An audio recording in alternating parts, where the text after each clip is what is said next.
حضرت حذیفہ رضی اللہ تعالیٰ عنہ سے روایت ہے کہ میں نے رسول اللہ صلی اللہ علیہ وسلم کو ارشاد فرماتے ہوئے سنا کہ چغل خور آدمی جنت میں داخل نہیں ہو سکے گا۔ حضرت عبداللہ بن مسعود رضی اللہ تعالیٰ عنہ سے روایت ہے کہ رسول اللہ صلی اللہ علیہ وسلم نے ارشاد فرمایا، میرے ساتھیوں میں سے کوئی کسی دوسرے کی بات مجھے نہ پہنچایا کرے۔ میں چاہتا ہوں کہ جب میں تم لوگوں میں آؤں تو میرا دل سب کی طرف سے صاف اور بے روگ ہو۔ اللہ اکبر۔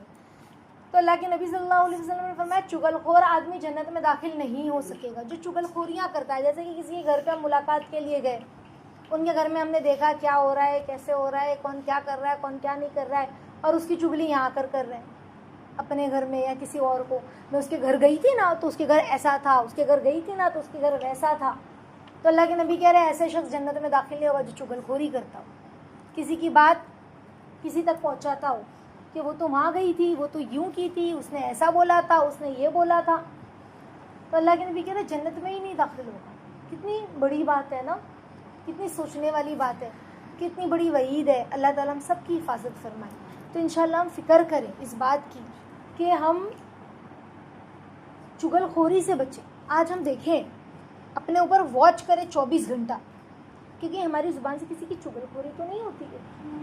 24 گھنٹہ اپنے اوپر واچ کرنا ہے انشاءاللہ، ٹھیک ہے؟ پھر میں کل آپ لوگوں سے پوچھوں گی کہ ہم لوگوں نے واچ کیا تھا کہ نہیں کیا تھا۔ جیسے مثال کے طور پہ گھر گئے تو کسی کے بارے میں ہم نے چغل خوری کی، جیسے مثال کے طور پہ کہا کہ فاطمہ تو ایسے بول رہی تھی، فاطمہ کی امی تو یوں تھی، فاطمہ کی امی تو ایسی تھی، مہوش تو ایسا بول رہی تھی، میں نے مہوش کو یوں کرتے دیکھا، میں نے مہوش کو وہ کرتے دیکھا۔ یعنی ایک دوسرے کے بارے میں رہ بھی رہے ساتھ میں اور چغلیاں بھی کریں، شکایتیں بھی کریں، چغل خوری بھی کریں۔ تو اللہ کے نبی نے کیسے فرمایا کہ تم کسی کی بات مجھ تک مت پہنچاؤ، کہ میں نہیں چاہتا کہ جب وہ مجھے ملے تو میرا دل اس کے لیے گندا ہو۔ تو ہم یہی کرتے ہیں نا۔ دیکھو اگر میں نے کسی کی چغلی کھائی، جیسے مثال کے طور پہ میں نے کہا کہ رخسانہ آپ تو ایسے نہیں ایسے، تو اب تک تو آپ لوگ سوچ رہے تھے کہ بھئی یہ تو بہت اچھے ہیں، لیکن اب کیا ہوا، آپ کے دل میں آپ جب ان کو دیکھو گے تو آپ کو میری بات یاد آ جائے گی، یہ تو بہت گندے ہیں، گندگی سے رہتے ہیں، ایسا رہتے نہیں ہیں۔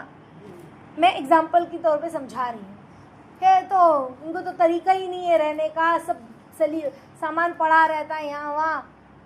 تو جب آپ ان کو دیکھو گے تو آپ کو وہ بات یاد آئے گی کہ ہاں ایسا تھا، سمجھ رہے ان کی دل۔ اب تک تو آپ کو ایسا لگتا تھا کتنے اچھے ہیں، کتنے چیزیں ملتے ہیں، کتنے سلیقے سے اٹھ بیٹھ رہے ہیں، لیکن پتہ چلا ہاں کوئی سلیقہ ولیقہ نہیں، گھر میں تو سب چیزیں بے سلیقہ ہے، تو پھر دل خراب ہوا نا۔ اسی طرح سے کوئی بھی بات ہو، یہ تو میں نے ایک چھوٹی سی اگزامپل دی، کوئی بھی بات ہو اس طرح سے کسی کے بارے میں چغلیاں کرنا، شکایتیں کرنا، یہ اللہ کو بالکل نہیں پسند۔ یعنی کوئی ایسی بات جس میں نہ دنیا کا فائدہ ہو نہ دین کا فائدہ ہو، ہم نے کرنی ہی نہیں ہے۔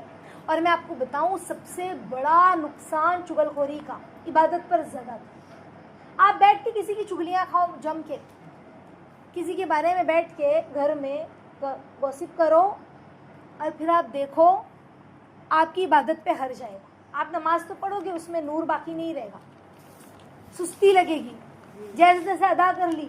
بسا اوقات تو چغل خوری کرنے کا میں نے خود یہ تجربہ کیا ہے کہ اگر کبھی کسی دن زبان سے ایسی چغلیاں ہو گئی ہے، اللہ تعالیٰ حفاظت فرمائے، ایسا تو جلدی ہوا نہیں ہے، کبھی ہو گئی ہے تو تہجد فوت ہو جائے گی، تہجد میں آنکھیں نہیں کھلے گی،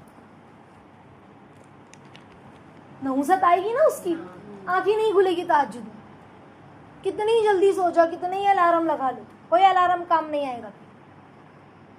فجر میں ہی آنکھ نہیں کھلی، فجر ہی چھوٹ گئی۔ ایسے تو روز اٹھ کے بیٹھ رہے تھے، فجر پڑھ رہے تھے، تہجد ہو رہی تھی، اب تو نہ تہجد ہوئی نہ فجر ہوئی۔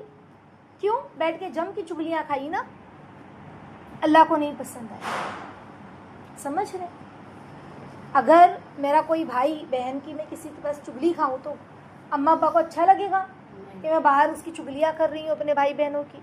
اسی طرح سے اللہ فرماتے ہیں یہ سب میری عیال ہے۔ عیال کا مطلب بیٹے بیٹی نہیں، یعنی اللہ کو اپنے بندے ایسے ہی محبوب ہیں، اللہ سے تمام سے زیادہ پیار کرنے والے ہیں۔ اللہ کے لیے سب ایک جیسے۔ اللہ کو نہیں پسند ہے کہ تم کسی میرے دوسرے بندے کی کسی تیسرے بندے کے پاس چغلی کھاؤ، یہ اللہ کو بہت ناگوار ہے۔ سمجھ رہے؟ بہت ناگوار ہے۔ تو انشاءاللہ ہم اس نحوست سے، اس برائی سے بچیں، خود بھی بچیں اور اپنے گھر والوں کو بھی بچائیں. سمجھ رہے؟ اگر کوئی ہمارے پاس چگلی کرے، شکایت کرے، دیکھنا وہ ہے، چھوڑو، جانے تو مت بولو.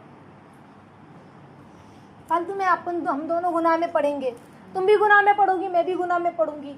کیوں کسی کی بات کرنا؟ کچھ اور بات کرتے ہیں. سمجھ رہے؟ آج پتہ ہے میں نے سنا ہے، حالانکہ غصہ تو مجھے بھی بہت ساری باتوں پہ، لیکن اگر ہم اس کو زبان سے دہرائیں گے اس طرح سے بھی کہ سامنے والے کو یہ سب انسلٹ نہیں لگے، چھوڑو نا. مجھے بھی، میرے دل میں بھی بہت ساری باتیں ہیں، میرا دل چاہ رہا ہے کہ میں شیئر کروں، لیکن میں اپنے آپ پہ کنٹرول کی ہوئی ہوں. سمجھ رہے؟ کیوں؟ اگر چگلی کروں گی نا تو اللہ ناراض ہو جائیں گے، اور اللہ کے نبی نے فرمایا ہے کہ چغل خور آدمی جنت میں داخل ہی نہیں ہو سکتا. جو کسی کی چگلی کھاتا ہے وہ جنت میں داخل نہیں ہو سکتا. تو انشاءاللہ ہم اپنے آپ کو بچائیں گے، احتیاط کریں گے، کسی تیسرے کی بات نہ کریں گے، فکر کریں. اللہ تعالیٰ ہم سب کو کہنے سننے سے زیادہ عمل کی توفیق عطا فرمائے. آمین یا رب العالمین.